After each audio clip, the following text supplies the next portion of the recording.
Good evening, visitors. Welcome to the Australian War Memorial's last post ceremony. My name is Richard Cruz, and joining us today from the Royal Australian Air Force is Warrant Officer Brendan Riley. We warmly welcome the family of Lance Corporal Daniel Bernard Sweeney, whose story will be told shortly. We welcome the veterans who have served, those that are still serving, and the families that love and support them.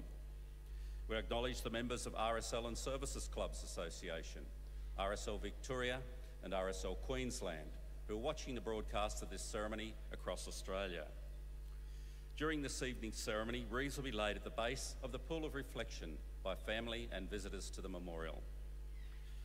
Could I ask you to please stand and join in singing the national anthem.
If you're able, please be seated.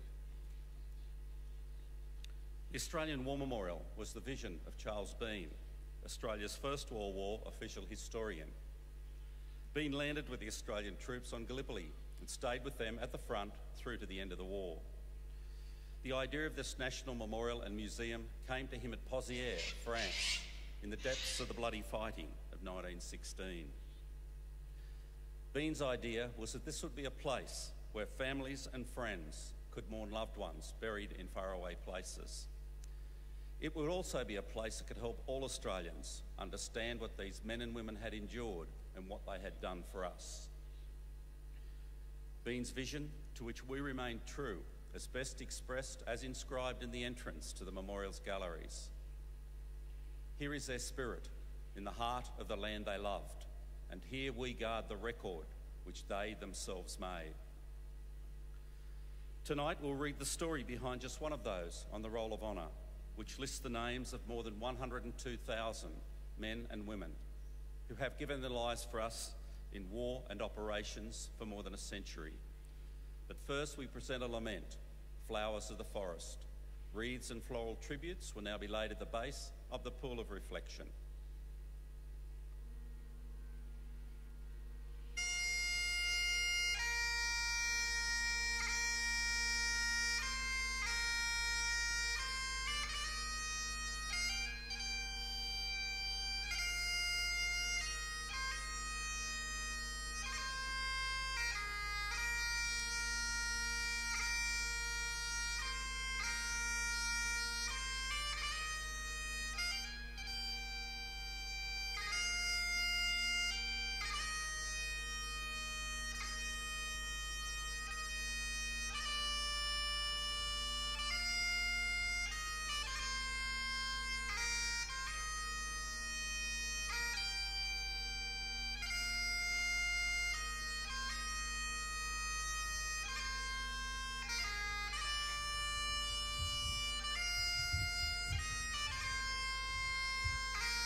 Today we remember and pay tribute to Lance Corporal Daniel Bernard Sweeney. Daniel Sweeney was born in 1883, the eldest son of Daniel and Sarah Sweeney of Forth on the north coastline of Tasmania. Educated at St Xavier's College in Launceston, Daniel spent his formative years moving around the state because of his father's occupation as a Northern Roads and Works inspector. When failing eyesight necessitated his retirement, the family settled at Zeehan on the state's west. There, Daniel worked as a carpenter and labourer, and he worked 2 mineral leases at Pikes Creek and nearby Heemskirk. He also paraded part-time with F Company of the Tasmanian Rangers at Zeehan. Daniel was one of 3 Sweeney brothers to serve the First World War. He enlisted at Zeehan in May 1915, and after a period of training at Claremont and Brisbane, embarked for Egypt as a reinforcement of the group of the 26th Battalion. After further training at Mena Camp on the outskirts of Cairo, the battalion sailed for Gallipoli in September and served there until the evacuation in December. Daniel was evacuated from the peninsula, suffering from jaundice, after 6 weeks, and spent the following months recovering in hospital on Malta. Daniel eventually returned to Egypt and sailed for France, and returned to the battalion in July 1916, whereupon he was promoted to Lance Corporal.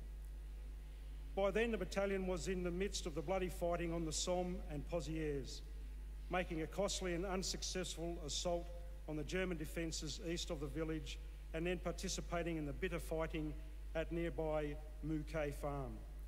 By the time the battalion was relieved from the Somme in September 1916, the Australians had suffered over 26,000 casualties during the just 6 weeks of fighting. The 26th Battalion spent the following weeks resting in relatively quiet at Saint-Éloi sector in Belgium before returning to the Somme to take up positions between the villages of Fleur and Gerdecourt for the following winter. Throughout November and December, the men of the battalion took part in the raids and small assaults to straighten parts of the line. On the morning of the 4th of November 1916, Sweeney took part in the 7th Brigade's assault on the German-occupied position known as the Maze, near Gerdecourt. The infantry struggled to cross the open ground owing to the thick, glutinous mud, and suffered heavily from German machine gun and artillery fire, raking no man's land.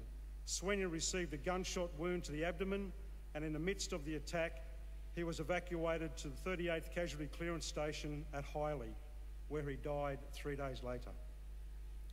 His remains were buried at the Hyley Station Cemetery in Mericorlab. On hearing the news of Daniel's death, the following notice appeared in the local newspaper in Zeehan. He was well known and respected all over the coast, and many will deeply regret to learn of his death. Daniel Sweeney was my great uncle. He was 32 years old.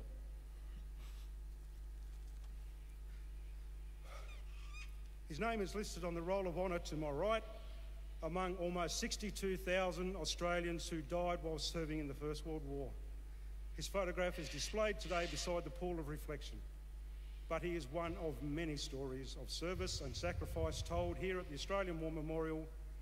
We now remember Lance Corporal Daniel Bernard Sweeney, who gave his life for us, for our freedoms and the hope of a better world.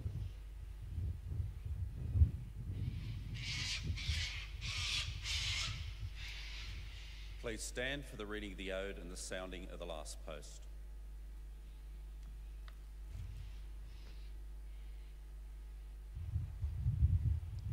They shall grow not old as we that are left grow old. Age shall not weary them, nor the years condemn. At the going down of the sun and in the morning, we will remember them. We will remember them.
lest we forget. Lest we forget.